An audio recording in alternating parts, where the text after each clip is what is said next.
Oui, le représentant des salariés vient de montrer que l'usine d'Orion est créatrice de beaucoup de richesses et qu'économiquement, laisser fermer une usine qui gagne autant d'argent et laisser partir nos emplois en Pologne et en Allemagne est une aberration. Que deviendront nos territoires? Quel sera l'avenir des jeunes? Cela, déjà, rien que cela justifie tous les soutiens. La conscience du non-sens de ce plan de fermeture et de licenciement grandit chaque jour. Humainement, ces situations sont à l'origine d'innombrables drames familiaux. Lorsqu'une société comme la CETA, vampirisée par le groupe impérial, continue de gagner énormément d'argent sur le sol français, rien ne peut justifier les souffrances sociales infligées à des familles entières. Rien ne peut justifier l'absence d'intervention de l'État. Rien que pour ces raisons-là, il est impensable d'accepter d'emblée l'idée que l'usine d'Orion et le centre de contrôle et d'analyse de Fleury-les-Aubrais seront définitivement fermés au détriment de nos intérêts, de nos régions et de la santé publique pour laquelle la filière tabac ne demande qu'à devenir l'auxiliaire qu'elle aurait dû toujours être.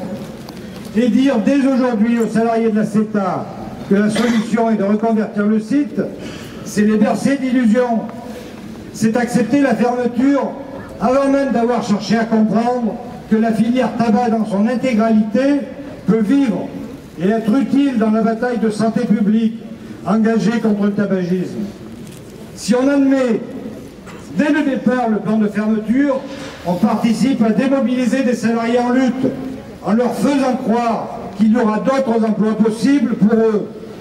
Certes, on trouvera toujours quelques exemples d'embauche à la marge, que d'autres salariés attendaient par ailleurs.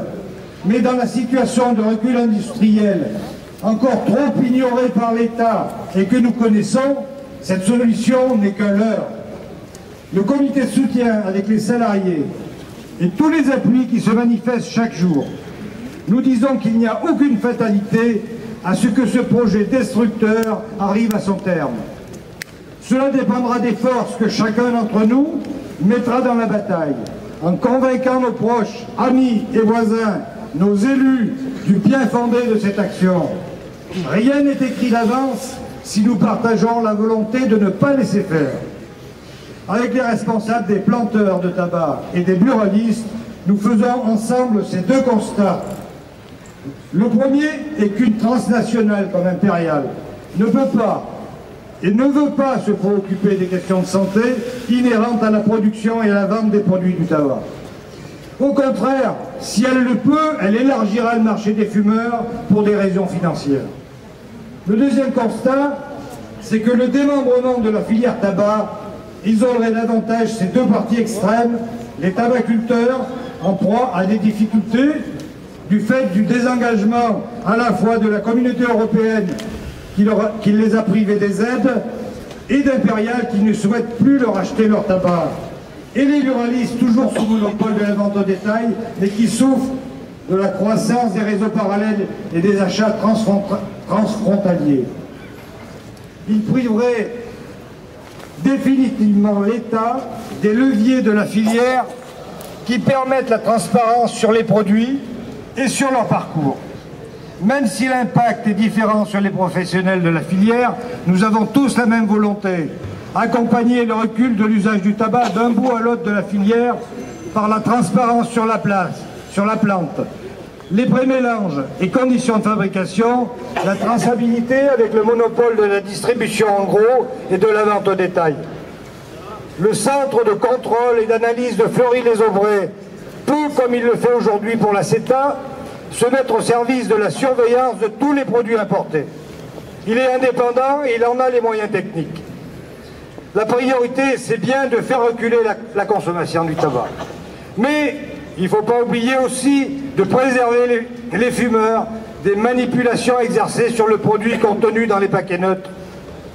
L'État français, comme 173 autres États, ont signé une convention cadre pour la lutte anti-tabac sous l'autorité de l'Organisation mondiale de la santé.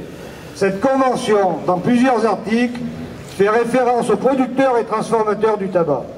Elle conseille aux États de faire ce chemin en cohérence avec eux.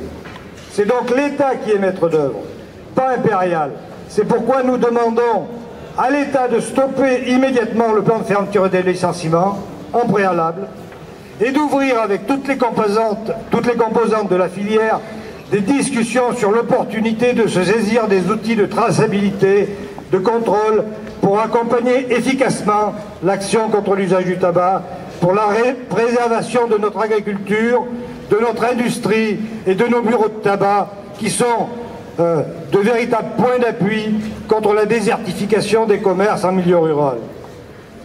Nous vous remercions de votre soutien et nous sommes persuadés que vous ferez tout ce qui est en votre pouvoir pour que nous gardions ensemble nos établissements et nos emplois.